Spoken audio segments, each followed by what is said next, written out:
साँच बराबर तप नहीं, झूठ बराबर पाप, जाके हृदय साँच है ताके हृदय आप।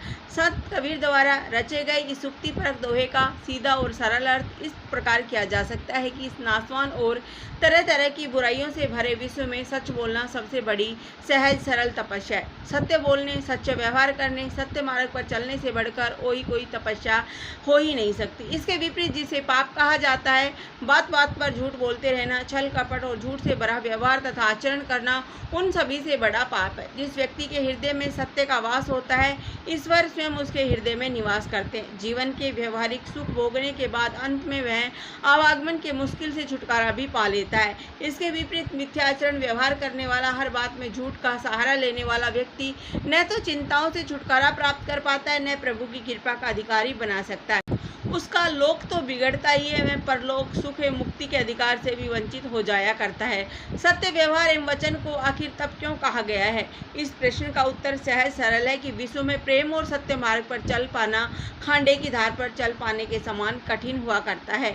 सत्य के साधक और व्यवहारक के सामने हर कदम पर अनेक कठिनाइयों का सामना करना पड़ता है। उसके अपने भी उस सबसे घबराकर अक्सर साथ छोड़ दिया करते हैं। सब प्रकार के दबाव और कष्ट झेलते हुए सत्य के साधक और उपासक को अपनी राह पर अकेले ही चलना पड़ता है। जो सत्य साधक इन सब की चिंता नहीं करते हुए अपनी राह पर दृढ़ता से स्थिर अटल निरंतर बढ़ता रहता है, उसका कार्य किसी भी प्रकार तप करने से कम महत्वपूर्ण नहीं रेखांकित किया जा सकता है। इन्हीं सब तथ्यों के आलोक के सत्य के परम आराधक कविता में व्यापक एवं प्रत्यक्ष अनुभव के आधार पर सत्य को सबसे बड़ा तप उचित ही कहा है। इसके बाद अनुभव सिद्ध आधार पर कवि सूचित के दूसरे पक्ष पर आते हैं। दूसरे पक्ष में उसने झूठ बराबर पाप कहकर झूठ बोलने या मिथ्या व्यवहार करने का संसार का सबसे बड़ा पाप कहा है। गंभीरता से विचार करने पर हम पाते हैं कि कथन में वजन तो है ही, जीवन समाज का बहुत बड़ा यथार्थ भी अंतर्निहित है। यदि व्यक्ति अपनी बुराई को छिपाता नहीं बल्कि स्वीकार कर लेता है तो उसमें सुधार की प्रत्येक संभावना बनी रहती है। लेकिन मानव अपने स्वभाव से बड़ा ही कमजोर और डरपोक हुआ करता है। वह बुराई को छिपाने के लिए अक्सर झूठ का सहारा लिया करता है। जब एक बार कोई झूठ बोलता है तो उसे छिपाने के लिए उसे एक के बाद एक निरंतर झूठ की राह पर बढ़ते जाने के लिए विवश होते जाना पड़ता है। फिर किसी भी प्रकार झूठ और झूठे व्यवहार से पिंड छुड़ाना मुश्किल हो जाया करता है।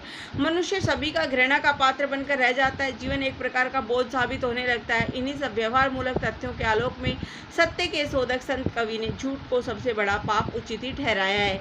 इस विवेचन विश्लेषण से यह भी स्पष्ट संकेत मिलता है कि मनुष्य का हर तरह का व्यवहार सदैव सत्य पर आधारित रहना चाहिए। झूठ का सहारा कभी भूल कर भी नहीं लेना चाहिए।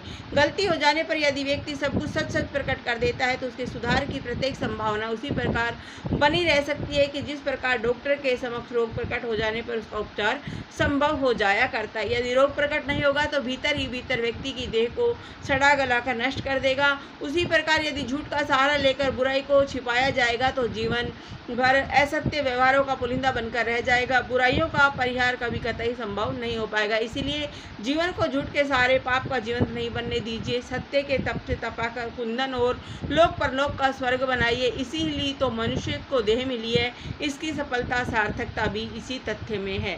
धन्यवाद। जय हिंद।